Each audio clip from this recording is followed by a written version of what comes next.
আমাদের প্রফেট হযরত মুহাম্মদ সাল্লাল্লাহু আলাইহি সাল্লামের ছবি আঁকা। তোমার এম্পায়ার এই ক্রোয়েশিয়া দখল করতে চেয়ে শুধুমাত্র এই একটা চার্চকে পুরাইতে পারেন। আমি পৃথিবীর যেই দেশেই যাই আমি কখনোই কোনো চার্চে ঘুরতে যাই না বা কোনো চার্চে ঢুকি না। তবে আজকে আমি একটা চার্চে আসছি কারণ এই চার্চে অনেক ইম্পর্টেন্ট একটা হিস্ট্রি আছে এবং একটা ইনফরমেশন আছে যেটা আমি আপনাদেরকে জানাতে চাই। সাধারণত আমাদের ধর্মে কোনো নবী রসুলের ছবি আঁকা পুরোপুরি নিষেধ, কারণ আমাদের এই ক্যাপাবিলিটিস নাই বা এই যোগ্যতা নাই যে আমরা তাদেরকে ইমাজিন করে তাদের ছবি পেইন্ট করতে পারবো, এবং এটাও বিশ্বাস করা হয় যে আমরা যদি তাদের ছবি কখনো এঁকে ফেলতাম তাহলে হয়তো একসময় মানুষ যে তাদের ইবাদত করা শুরু করত। তবে আপনারা শুনলে অবাক হবেন যে এখন আমি যেই চার্চে আছি, সেন্ট অ্যান্থনি চার্চ, এই চার্চের ভিতরে আমাদের প্রফেট হযরত মুহাম্মদ সাল্লাল্লাহু আলাইহি সাল্লামের ছবি আঁকা আছে।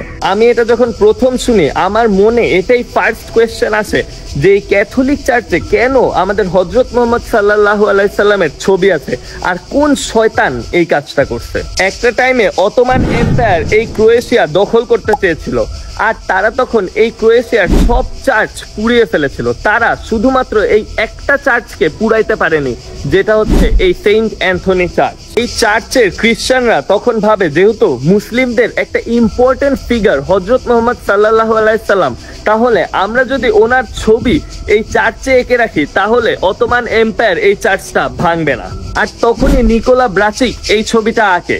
আর যেহেতু তখনকার মানুষ এত শিক্ষিত ছিল না, তাই অটোমান এম্পায়ারের যোদ্ধারা যখন এখানে হামলা করতে আসে, তাদের যোদ্ধারা সেই ছবিটা দেখে আর এই চার্চকে ধ্বংস করেনি। যদিও আমি এই চার্চের বাহিরে আছি, তবে আমি এই চার্চে ঢুকে সেই ছবিটা দেখবো না, কারণ এটা আমাদের ধর্মে পুরাপুরি হারাম।